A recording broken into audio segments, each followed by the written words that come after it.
What if a single sentence spoken in the right language at the right time could topple a $500 million empire? In a glittering Manhattan skyscraper, inside a private dining room, where deals are made, a titan of industry, Dominic Sterling is about to close the deal of a lifetime. He slides a document across the polished mahogany table to his Japanese investors, a confident smile playing on his lips. He explains the final clause, a simple formality.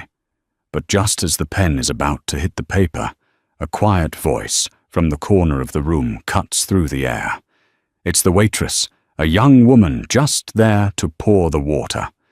And in perfect fluent Japanese, she says 5 words that will ignite a firestorm. That's not what it says. The air in the private dining room of the Gilded Compass, perched 63 floors above the sprawling lights of Manhattan, was thick with the scent of money, not the crisp papery smell of new bills, but the more rarefied aroma of power, a blend of aged leather, expensive cologne, and the subtle hint of truffle oil from the untouched appetizers. Maya Rodriguez knew that scent well. For the past 8 months, it had been the backdrop to her life, a constant reminder of the world she served, but could never touch.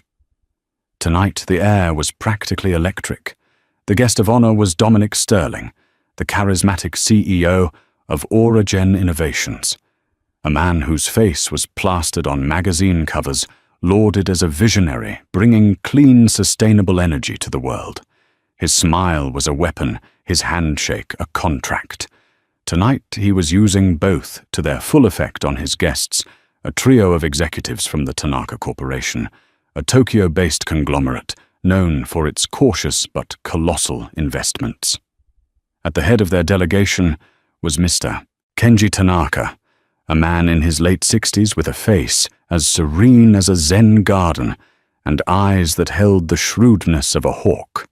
He and his 2 younger associates, Mr. Ito and Mr. Yamamoto, listened intently as Sterling, through his interpreter, painted a glorious picture of the future, the Helios project in Nevada.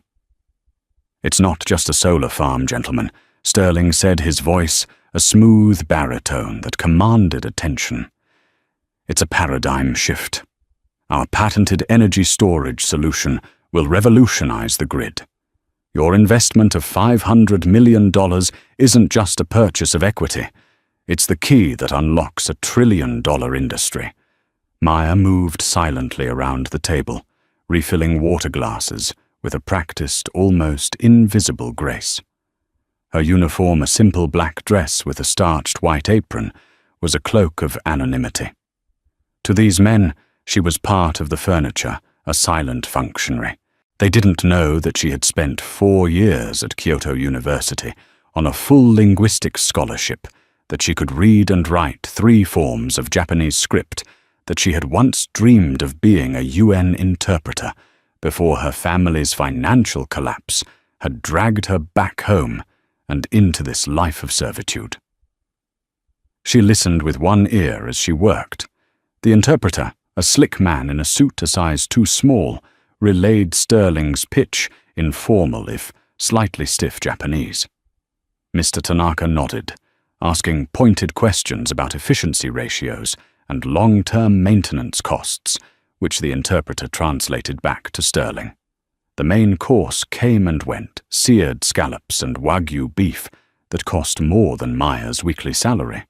Finally, as dessert was cleared, Sterling's personal aide, a nervous young man named Peter, entered and placed a single leather-bound folder in front of his boss.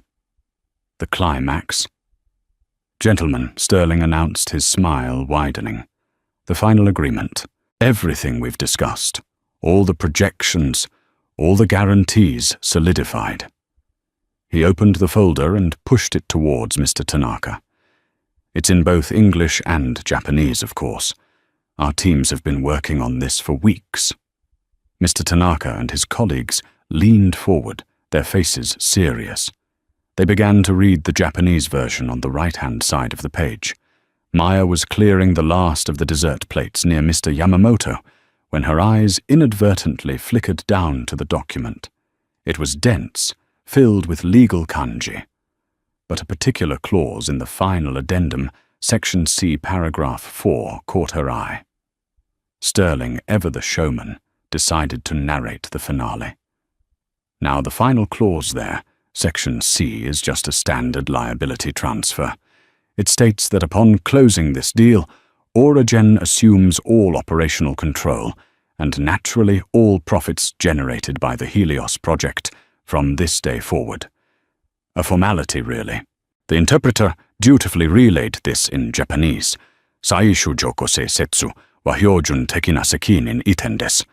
Tozen no koto nagara auragen ga une jo no subete no tosei o hikiukeru koto o shimeshite imasu. The final clause. Section C is a standard liability transfer. It naturally indicates that Origen will assume all operational control. But Maya had just read the clause. Her heart began to pound against her ribs, a frantic drumbeat in the quiet room. Her mind raced, rereading the complex characters, convinced she must be mistaken. She wasn't. Mr. Tanaka nodded slowly, his hand reaching for the ornate fountain pen resting beside the folder. He seemed satisfied. This was it. The moment a $500 million deal would be signed based on a lie. Maya felt a cold dread wash over her. This was not her business. Her job was to pour water-clear plates and say, "Enjoy your meal." Getting involved would mean career suicide. She would be fired instantly, blacklisted from every high-end establishment in the city. She could lose everything, which she thought with a bitter laugh wasn't much. But then she thought of her father, a small business owner who had been ruined by a man just like Sterling, a man who had used deceptive contracts and a silver tongue to swindle him out of his life savings. The memory was a hot coal in her gut. Mr. Tanaka uncapped the pen. The small click echoed in the silent room. Maya's training, her instincts, her fear all screamed at her to stay silent. But the words were already forming on her tongue, pushing their way out. She took a half step forward, her knuckles white where she gripped the empty water pitcher. Her voice was quiet, but it sliced through the charged atmosphere like a razor. She spoke in perfect formal Japanese. "Tanaka-sama moshiwake gozaimasen ga, soko ni wa so kaite arimasen." The three Japanese men froze. "Mr." Tanaka's hand holding the pen hovered an inch above the paper. Sterling and his interpreter looked up, confused by the interruption. Sterling's smile faltered, replaced by a flicker of annoyance. Who was this waitress to speak, out of turn? Mr. Ito turned his head slowly to look at her, his eyes wide with disbelief. He asked in Japanese, "What did you say?" Maya's heart hammered against her chest. But her voice was steady, now infused with a certainty that surprised even herself. She looked directly at Mr. Tanaka, ignoring the growing storm on Dominic Sterling's face. I said she repeated her Japanese flawless, "My deepest apologies, Mr. Tanaka." But that's not what it says. Silence. Not the comfortable quiet of a concluded meal, but a brittle, suffocating silence that stretched into an eternity. 6 pairs of eyes were fixed on Maya. Sterling's were turning from confusion to a cold, hard fury. Tanaka's were narrowed, not with anger, but with intense, unnerving curiosity. It was Dominic Sterling who broke the spell. "What the hell is going on?" he snapped, looking at his interpreter. "What did she say?" The interpreter, pale and flustered, stammered, She spoke to them in Japanese, sir. I don't." Mr. Tanaka ignored them completely. He kept his gaze locked on Maya. In a calm, measured tone, he asked her a question in his native tongue. "Anata wa nani o yomimashita ka?" What did you read before? Maya could answer. Sterling slammed his palm flat on the table, the sharp crack making everyone jump. "Peter, get her out of here." Now I am so sorry, gentlemen. A disgruntled employee. We have security for this. Peter, the young aide scurried forward, his face a mask of panic. Miss, you need to come with me. Right now. But Maya stood her ground. All the fear that had been churning in her stomach had now crystallized into a cold, hard resolve. She had already stepped off the cliff. She might as well see where she landed. It says, Maya said, still speaking Japanese, and pointing a trembling finger at the document, that upon signing, Tanaka Corporation assumes all outstanding debt and liability for the Helios project's infrastructure retroactive to its inception, and that Aura Gen Innovations is indemnified against any and all pre-existing structural or financial failures. She paused, then delivered the final devastating blow. It transfers all the risk to you and none of the profit guarantees Sterling mentioned. A collective sharp intake of breath came from the Japanese delegation. Mr. Yamamoto snatched the document and read the clause aloud, his voice shaking with anger. It was exactly as Maya had said. The language was dense, wrapped in layers of legalese, but the meaning was unmistakable. It wasn't a liability transfer. It was a poison pill. Sterling's face had drained of all color. He didn't need to understand Japanese to read the horror and fury on his investors' faces. He stared at Maya, his eyes promising a world of pain. "You're fired," he hissed in English, his voice low and venomous. "You have no idea what you've just done." Mr. Tanaka rose slowly from his chair, his regal calm now replaced by an icy contempt. He folded his hands behind his back and gave Dominic Sterling a look that could freeze fire. "Sterling-san," he said, his voice dangerously soft. His interpreter, now sweating profusely, scrambled to translate. "It appears our understanding of this partnership has been fundamentally flawed. We are withdrawing our offer. This meeting is over." Without another word, he and his colleagues turned and walked towards the door, bowing stiffly to Maya as they passed. It was a gesture of profound respect, a gesture that signed Dominic Sterling's social and financial death warrant in that room. The moment the door clicked shut, Sterling's facade of control shattered. He swept his arm across the table, sending crystal glasses, silver cutlery, and the $500 million contract crashing to the floor. "Peter," he roared, his face purple with rage. "Get security, get her out of my sight, and get Gavin Price on the phone." Now 2 burly security guards materialized and grabbed Maya by the arms. They were rough, their grips bruising.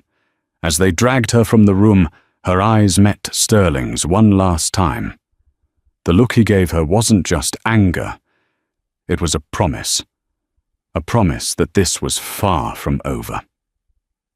She was frog-marched through the bustling kitchen, past the shocked faces of her co-workers, and unceremoniously shoved out a back-alley door into the cold, damp New York night. The door slammed shut behind her, the lock clicking with a definitive finality. She stood there for a moment, her thin uniform, no match for the biting wind, the smell of garbage and rain filling her lungs. Her purse, her phone, her keys. All were still inside.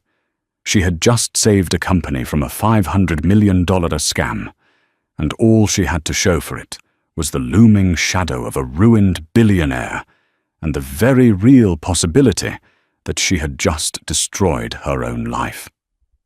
Alone in the alley, the adrenaline began to fade, replaced by a deep, gut-wrenching fear. What had she done? The answer lay 4 years in the past, in a small traditional wooden house in Kyoto. Maya had been the star of her university's exchange program, her fluency in Japanese, so natural that she often dreamt in it. She had lived with a host family, the Nakamuras, who treated her like a daughter. Mr. Nakamura was a master calligrapher, and he taught her the art of the written word, the nuance and soul behind each kanji character, a single stroke, Maya-chan, he would say, his brush poised over the delicate rice paper, can change the meaning of everything. It can turn a promise into a lie. Her life then was a sun-drenched dream. Her future was bright with offers from top translation firms already coming in. Then came the call from home. Her father's construction supply business, a company he'd built from the ground up for 30 years, had gone bankrupt. A major developer, a smooth-talking man with a gleaming smile and ironclad contracts, had lured him into a massive project, only to bury him in altered clauses and impossible deadlines, forcing him to default, and then buying his assets for pennies on the dollar. The stress had triggered a heart attack. Her father survived, but his spirit and their family's finances were broken. Maya had abandoned her dreams and flown home. The girl who once debated international policy in fluent Japanese found herself clearing plates for men who wouldn't even make eye contact with her. The ghost of Kyoto, of the life she was supposed to have haunted her every shift. Until tonight. Standing in that alley shivering, Maya finally understood Mr. Nakamura's lesson. A few strokes of a pen on a page, a promise turned into a lie. Tonight she had been the one to see it, and she had spoken up. The ghost of her father's ruin had given her the courage, and the ghost of Kyoto had given her the words. She had no idea what Dominic Sterling was capable of, but as she wrapped her arms around herself, a tiny defiant spark ignited within her. She wasn't just a waitress anymore. The next 24 hours were a blur of disorientation and fear.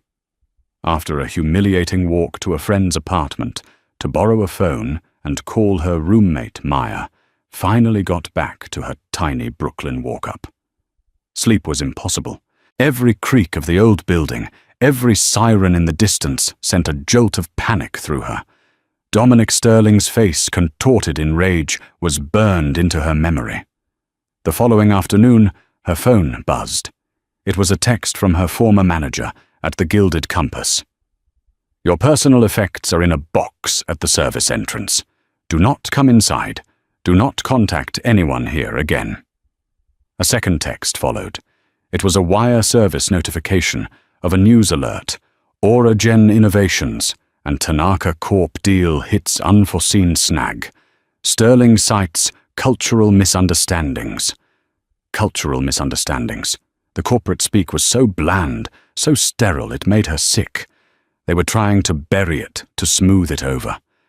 But the deal was on hold, not dead. Sterling was still fighting, which meant he still saw her as a threat. 2 days later, the knock on her apartment door came. It wasn't the police, and it wasn't a process server. It was a man who looked like he had been sculpted from polished granite and tailored wool. He was in his late 40s with silvering temples, an impeccably tailored suit, and a thin, bloodless smile. "Miss Rodriguez," he said, his voice as smooth and cold as river stones. "My name is Gavin Price. I'm an attorney representing Mr. Sterling." Maya's blood ran cold.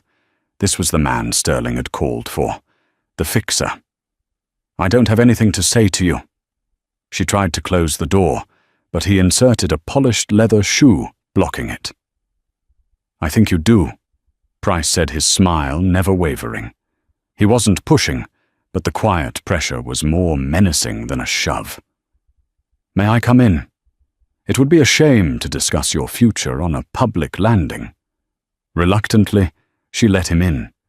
He surveyed her small, cluttered apartment with a look of faint disdain before settling on her worn-out sofa as if it might contaminate him. "Let's be direct, Miss Rodriguez. You've created a significant inconvenience for my client, a very expensive inconvenience. Your client is a liar and a thief." Maya shot back, her fear making her bold. Price chuckled a dry, humorless sound. "Semantics. In our world it's called aggressive negotiation. You, on the other hand, have engaged in what could be construed as tortious interference not to mention the violation of a dozen confidentiality clauses in your employment contract. I don't have a contract that says I have to let your boss rob people blind." "That's where you're mistaken," Price said, leaning forward. "You have no platform, no credibility. You are a waitress. He is Dominic Sterling. Who do you think the world will believe he can spend the next 10 years burying you in litigation? You'll be bankrupt before the first deposition. Your name will be dragged through the mud. Every future employer will see you as a troublemaker, a liability." He paused, letting the words hang in the air. "You'll be unemployable, a pariah." The threat was clear, and it was terrifyingly real. Everything he said was true. Or Price continued, his voice softening. "We can make this all go away. Mr. Sterling is a generous man. He recognizes that this was all a misunderstanding, a result of your youthful idealism."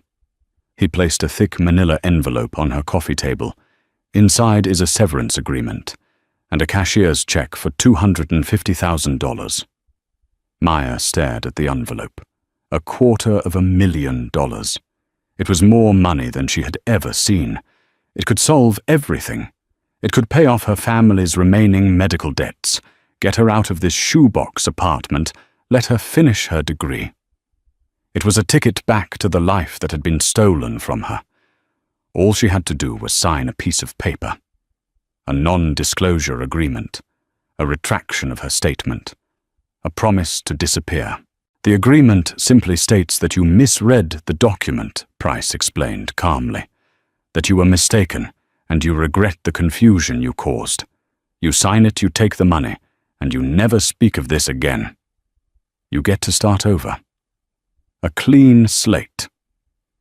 She looked from the envelope to Gavin Price's cold, expectant eyes. She thought of her father's defeated face. She thought of Mr. Tanaka's bow of respect. Taking that money would be a betrayal of both. It would mean that Sterling was right, that everyone and everything had a price. It would mean that her integrity, the one thing they couldn't take from her, was for sale. Slowly, deliberately, she slid the envelope back across the table. No.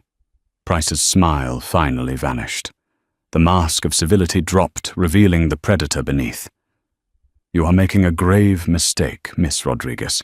$250,000 is the carrot. I assure you, you do not want to see the stick. Get out of my apartment." He stood up, adjusting his tie. "Very well. We have nothing further to discuss."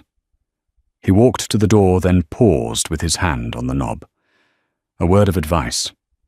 Watch where you walk. New York is a dangerous city. Accidents happen every day." The door closed, leaving Maya alone in the silence. The threat lingered in the air like poison. This was no longer just about her job or her reputation. Sterling was playing for keeps. The fear was back, colder and sharper than before, but now it was mixed with something else, a burning, righteous anger. She had to fight back. But how Price was right. She was a waitress. She had no money, no power, no platform. Sterling and his army of lawyers would crush her. She needed an ally. Someone who wasn't afraid of men like Dominic Sterling. Someone whose entire profession was dedicated to taking them down. Her mind raced through the news articles she'd read about Sterling over the years. Most were puff pieces fawning over his genius, but she remembered one a few years back. A deeply researched, critical investigation into Origen's early funding, questioning their environmental claims. It was a lone voice of dissent in a chorus of praise.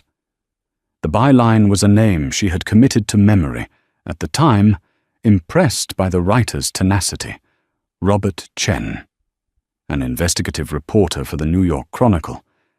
It was a long shot. He was probably inundated with tips and crackpot stories every day. Why would he listen to her? But it was the only shot she had. With trembling hands, she found her laptop, opened a search engine, and started digging. She had to find him. She had to make him believe her. Her life might just depend on it. Finding Robert Robbie Chen wasn't hard. His professional email was listed on the New York Chronicle's website. The hard part was crafting a message that wouldn't sound like the ravings of a lunatic. She spent 2 hours writing and rewriting a short, concise email, subject urgent, tip regarding Dominic Sterling and Aura-Gen Innovations. Mr. Chen. My name is Maya Rodriguez. I am the reason the Aura-Gen Tanaka Corp deal was halted. I have first-hand information about fraudulent clauses in the contract. Dominic Sterling is trying to silence me. I read your 2022 article on Aura-Gen's questionable environmental impact reports and believe you are the only person who will take this seriously. Please, I need your help. Maya Rodriguez. She hit send, her heart pounding. The response she figured would take days if it came at all. It came in 17 minutes from robert.chenanychronicle.com. Subject re-urgent. Tip regarding Dominic Sterling and Aura-Gen Innovations. Where and when they met the next morning at a noisy, nondescript coffee shop in Hell's Kitchen, far from the polished towers of Midtown. Robbie Chen was nothing like she'd imagined. He looked less like a hard-hitting journalist and more like a perpetually exhausted graduate student. He was wiry with glasses that were constantly slipping down his nose and a mess of black hair that looked like he'd been pulling at it all night. He nursed a large black coffee like it was a life support system. Miss Rodriguez, he said, not bothering with pleasantries, you made some big claims in your email. Let's hear it. From the top, and don't leave anything out. His tone was skeptical, bordering on dismissive. Maya realized he was testing her, waiting for her story to fall apart. She took a deep breath and began.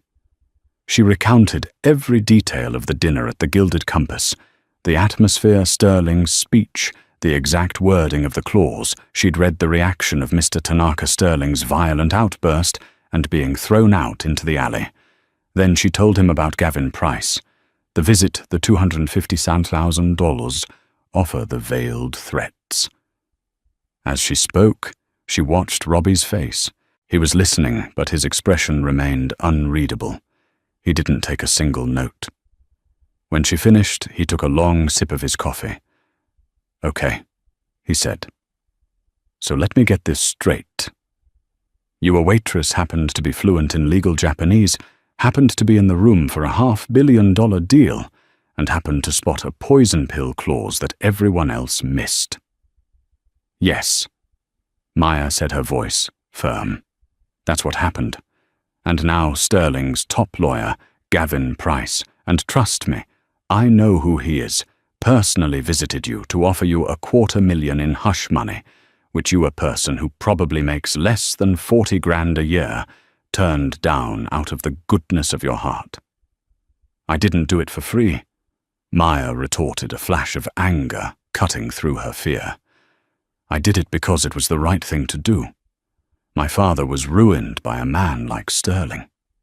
Robbie leaned back, steepling his fingers. It's a great story. It's a Hollywood story. But it's just that, a story. You have no proof. No recording of Price's offer. No copy of the contract. It's your word, the word of a fired waitress against a beloved tech billionaire and his entire legal team. I can't print a story based on that. Desperation clawed at Maya's throat. But it's true. Every word of it. Truth isn't enough, Robbie said, his voice laced with the weariness of 1,000 failed leads. You need evidence. Hard, undeniable documentary evidence. Without it, I'm just printing libel, and Sterling will own this newspaper before the ink is dry. He started to gather his things. I'm sorry, Miss Rodriguez. I believe that you believe what you're saying, but I can't help you. He was dismissing her. After everything, he was just going to walk away. Panic seized her. Wait, she called out, her voice sharp. The kanji. I remember the kanji. Robbie stopped 1 foot out of the booth. He looked at her, a flicker of interest in his tired eyes. What are you talking about? The clause, the indemnification clause. It was dense, but there was a specific corporate name referenced.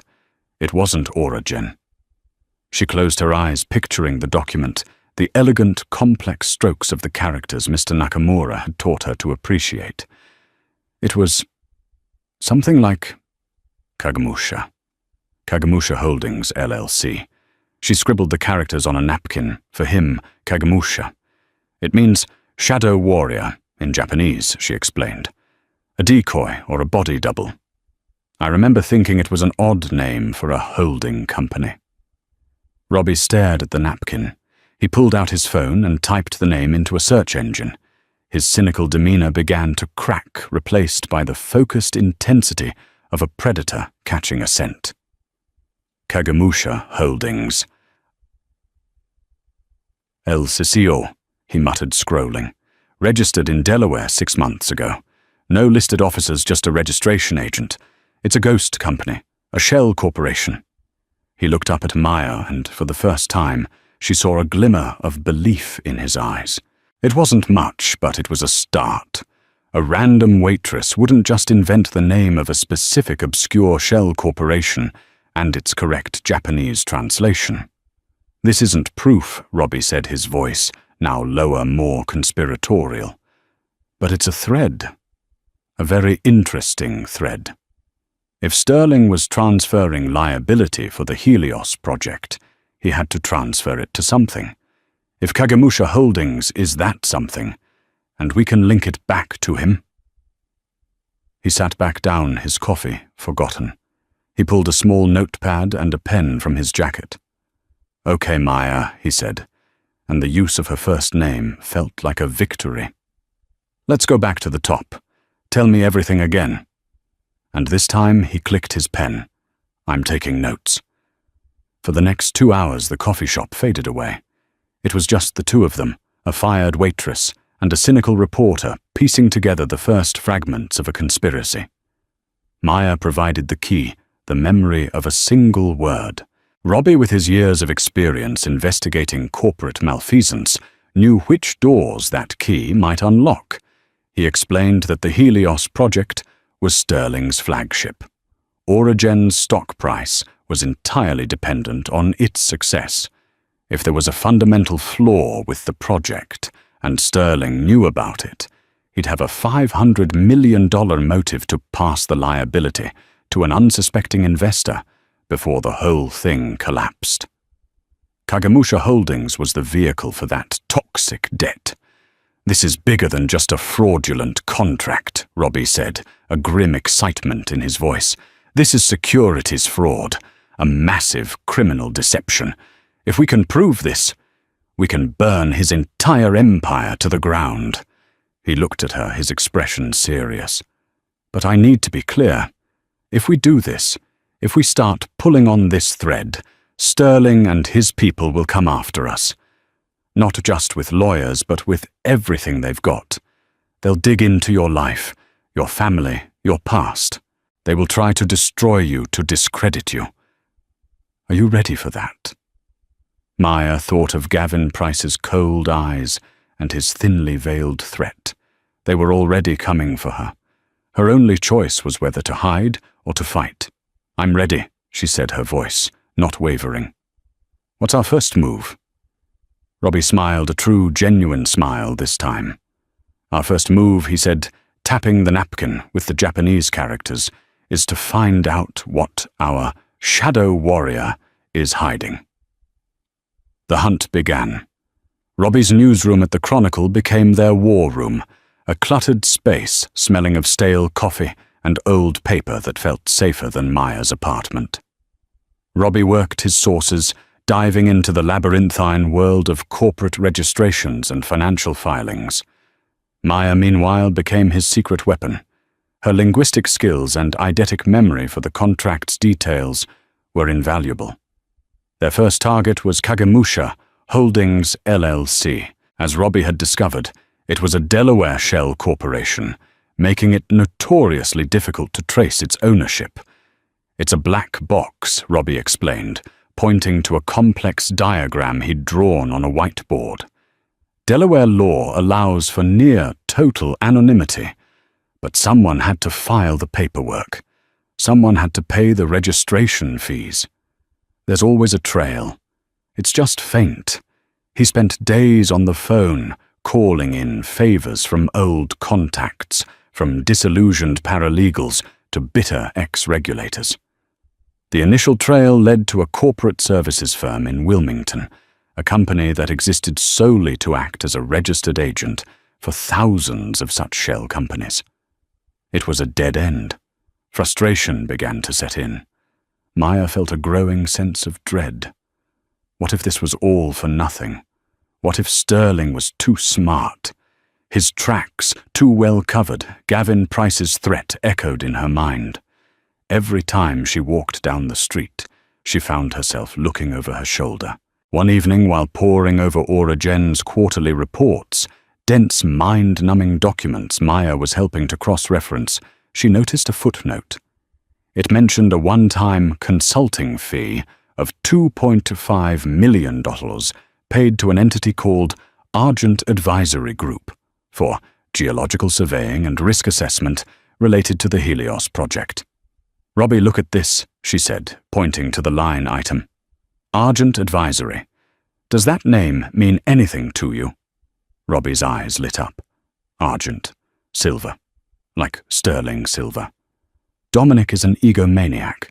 It's exactly the kind of clever, stupid name he'd come up with. He started typing furiously. Argent Advisory Group, registered in Nevada, the same state as the Helios project. Let's see who the officers are. A few clicks later, a name appeared on the screen.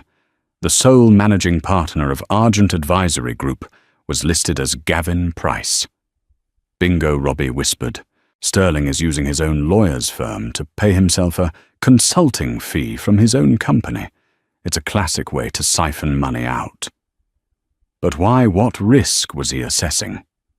This was their first concrete link, their first piece of hard evidence connecting Sterling's inner circle to a questionable financial transaction related to the project. It was the crack in the dam. Their focus shifted from corporate records to the Helios project itself. On paper, it was a marvel. A sprawling solar array in the Nevada desert, using a revolutionary molten salt storage technology that promised power 24/7. But Robbie's initial article had already raised questions about its efficiency. Now they needed to know what was really happening on the ground. Robbie found a disgruntled former engineer who had worked on the project, a man named Frank Miller, who had been fired for insubordination.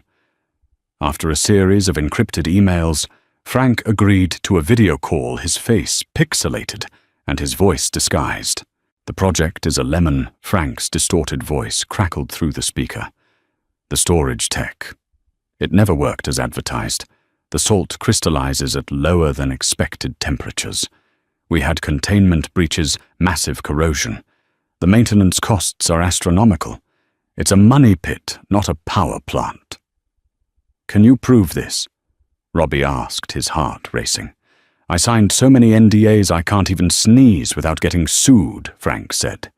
"But I might have kept copies of some internal progress reports, the ones before marketing got their hands on them and turned lead into gold. For my own protection." Getting those reports was risky. Frank was terrified, convinced Sterling's people were monitoring him. After a tense negotiation, he agreed to leave a USB drive hidden at a pre-arranged dead drop location in Las Vegas. "I can't go," Robbie said grimly. "I'm a known quantity. If Sterling has PIs watching me, they'll follow me to Vegas and spook Frank. We'd lose our only inside source." He looked at Maya. "They're looking for a journalist. They're not looking for a waitress." The idea was terrifying. But Maya knew he was right. She was anonymous. She could fly to Vegas, rent a car, and pick up the drive without raising any red flags.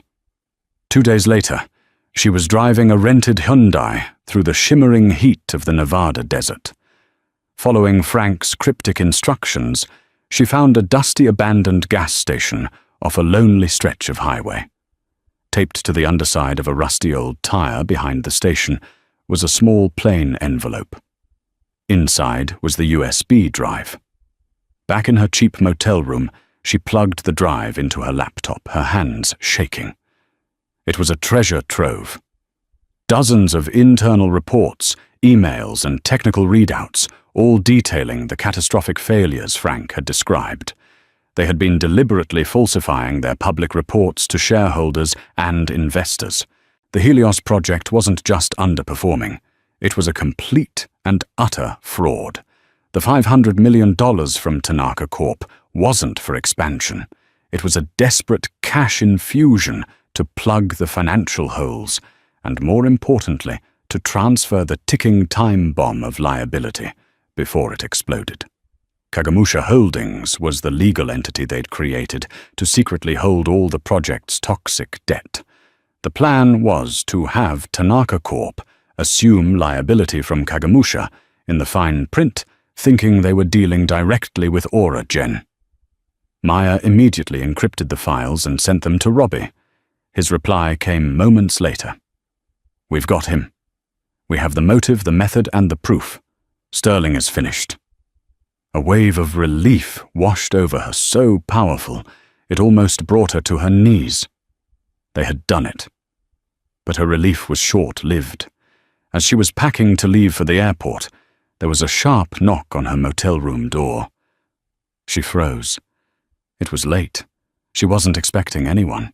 Housekeeping, a man's voice called out. It was almost 11 p.m. Housekeeping wouldn't be coming at this hour. She crept to the peephole and looked out. Her blood turned to ice. Standing in the hallway was not a motel employee. It was a large, stone-faced man in a dark suit. And just behind him, she could see the silhouette of a second man. They weren't there to clean the room. They knew she was there. They had followed her. Panic, cold, and absolute gripped Maya. The flimsy door and its cheap lock felt like tissue paper against the men waiting outside. They knocked again, harder this time. "Miss Rodriguez, we know you're in there. Open the door. We just want to talk." The voice was calm, reasonable, and that made it even more terrifying. This wasn't a random attack. It was targeted. They were Sterling's men. The stick Gavin Price had promised. Her mind raced. The window. It faced the back of the motel, a dusty lot filled with dumpsters. It was a one-story building, a drop of maybe 7 or 8 feet. She grabbed her laptop bag, the original USB was still inside, and her purse, and quietly unlatched the window. It slid open with a groan. "Miss Rodriguez, don't make this difficult," the voice called, followed by the sound of a keycard sliding into the lock. They must have gotten it from the front desk. She didn't hesitate. She threw her bags out, then scrambled through the opening, dropping awkwardly onto the hard-packed dirt below, scraping her hands and knees. The lock on her door clicked open. She didn't look back. She sprinted across the dark lot, vaulted over a low chain-link fence, and ran. She ran until her lungs burned her only direction, away from the motel towards the distant glow of the Las Vegas Strip. She found a 24-hour casino, ducked into a crowded ladies' room, and locked herself in a stall, trying to quiet her ragged breathing. She was shaking uncontrollably. They had found her. How had they found her? The burner phone, a tracker on the rental car. It didn't matter. The message was clear. There was nowhere she could hide. She called Robbie from a new burner phone she bought for cash at a casino gift shop. "They found me." "Robbie," she whispered, her voice trembling. They were at the motel. 2 of them. There was a string of curses on the other end of the line. "Maya, are you okay? Where are you?" "I'm safe. For now. I have the drive. But they know. They know we have the proof. Then we have to move now. Robbie said, his voice tight with urgency.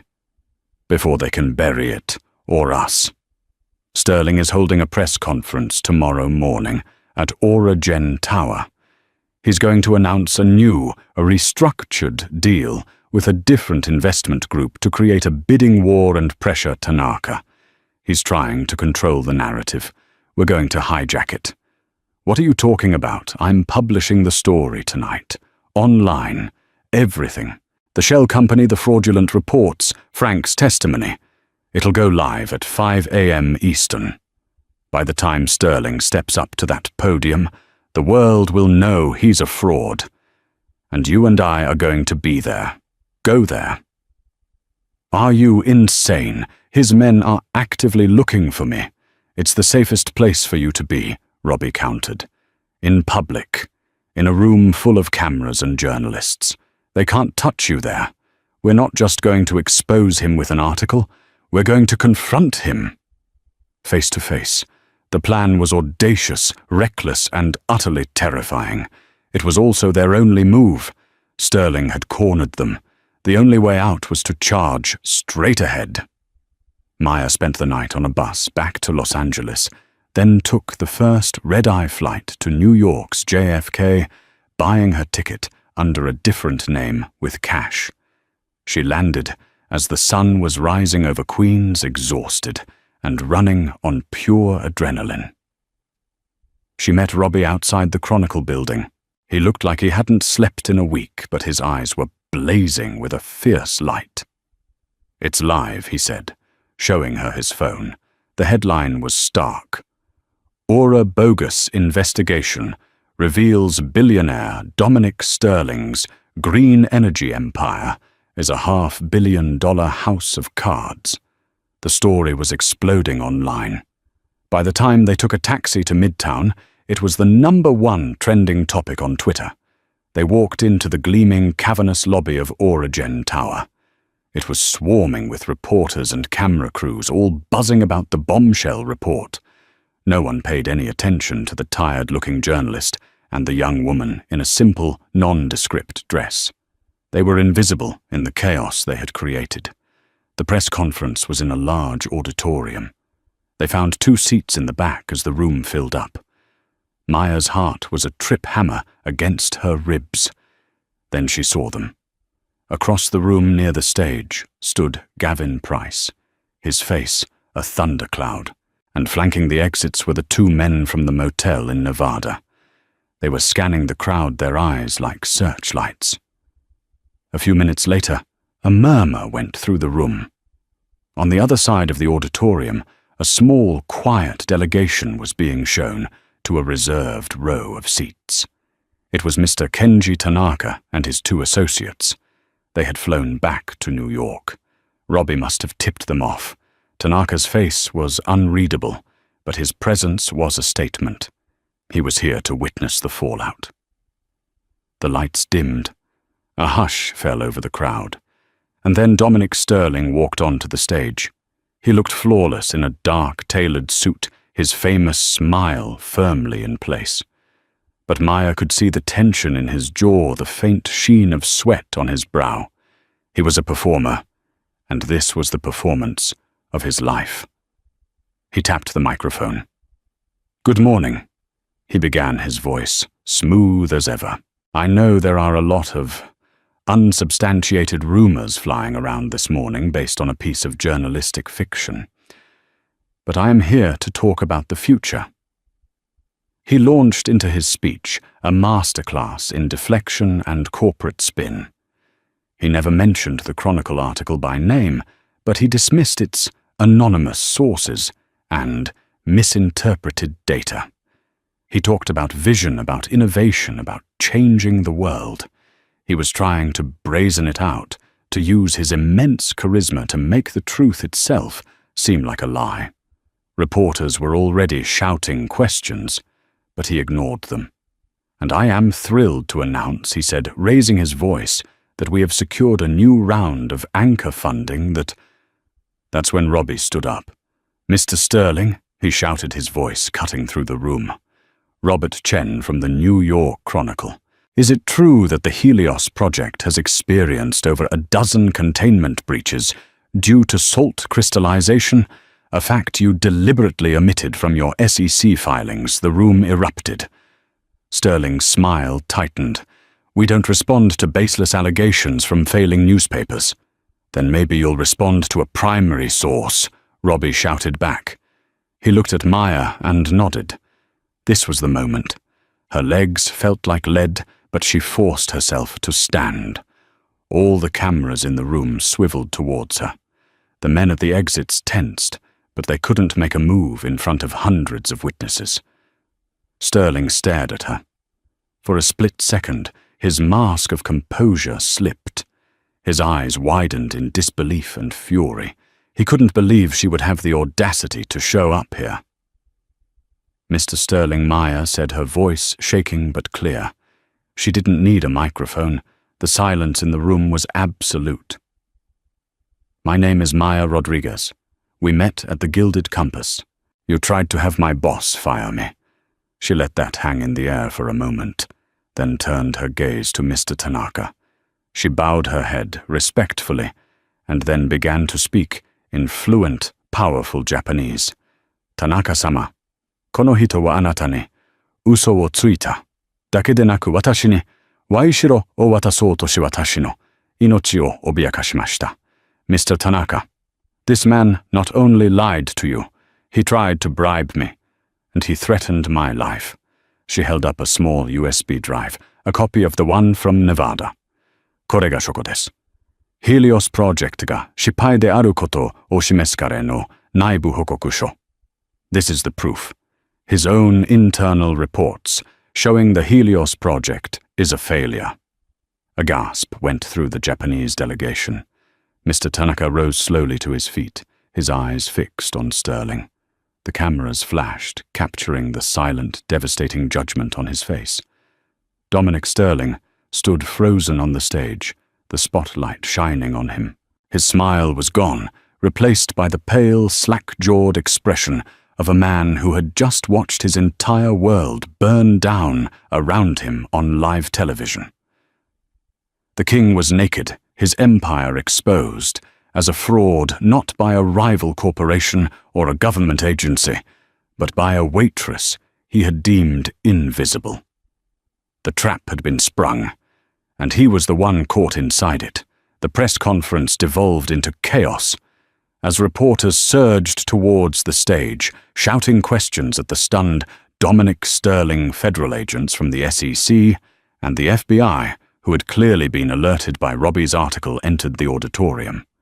They quietly and efficiently made their way to the stage. The confrontation was brief and subdued.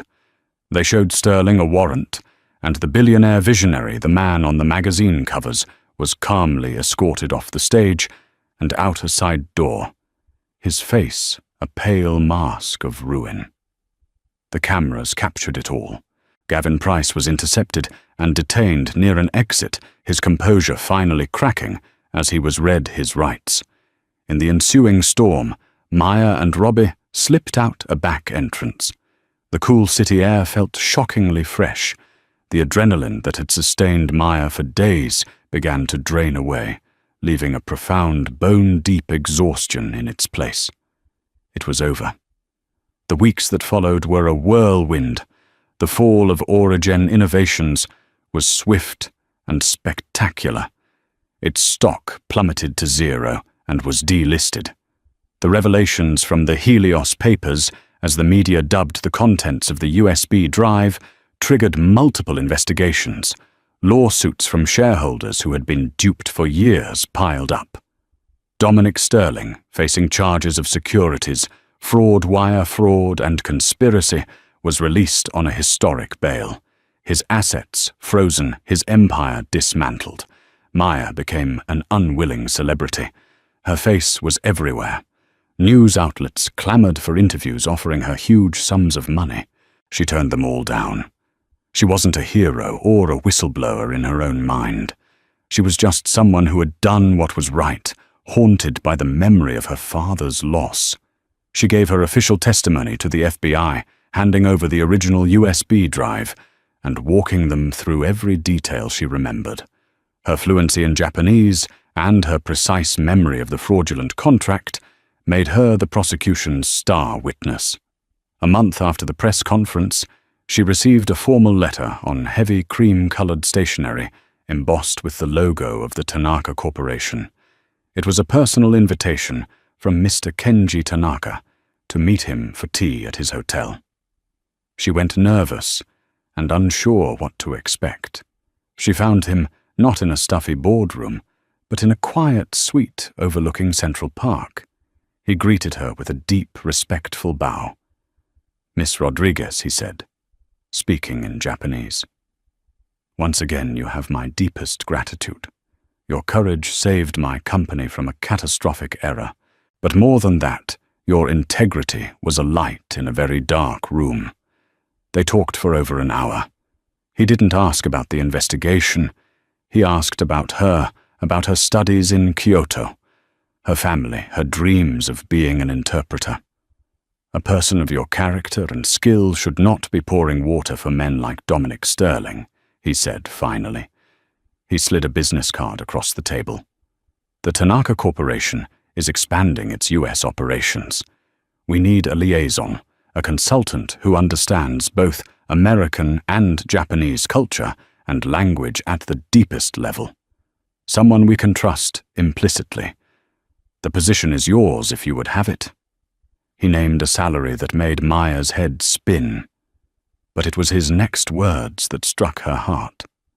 "Your role would be to ensure clarity and honesty in all our cross-cultural dealings," he said. "To make certain that a promise is never again twisted into a lie. We need someone to ensure we always know exactly what it says." Tears welled in Maya's eyes. It was more than a job offer. It was a restoration. It was the life she was supposed to have, the career she had dreamed of offered back to her, not by chance, but earned through her own courage. She accepted. Dominic Sterling's trial was a media sensation, but he never took the stand. Faced with the mountain of evidence against him, including testimony from a dozen former employees emboldened by the scandal, he took a plea deal 15 years in a federal prison. Robbie Chen won a Pulitzer Prize for his investigation, the highest honor in journalism. His article became a case study in corporate accountability. Maya Rodriguez never had to serve another overpriced meal again. She moved into a bright apartment with a view of the city, helped her parents finally achieve financial security, and re-enrolled in school to complete her master's degree, her tuition fully paid for by her new employer. Her work with the Tanaka Corporation took her around the world, from boardrooms in Tokyo to offices in London. She became known for her sharp intellect, her linguistic grace, and her unshakable integrity. She was no longer a ghost of Kyoto or an invisible waitress. She was a bridge between worlds, a guardian of the truth. Sometimes late at night in a quiet hotel room far from home, she would think back to that moment in the gilded compass, the water pitcher in her hand, her heart hammering in her chest. She had been faced with a choice to be silent and safe, or to speak and risk everything. In choosing to speak, she hadn't just exposed a criminal. She had reclaimed her own voice, and in doing so, had rewritten her entire future. And she knew with a certainty that settled deep in her soul that she would make the same choice again every single time. And so, a $500 million lie was shattered by one young woman's integrity. Maya Rodriguez's story is a powerful reminder that you don't need to be a CEO or a politician to change the world. Sometimes all it takes is the courage to speak the truth, even when your voice is shaking. It shows that true power isn't about wealth or status. It's about character.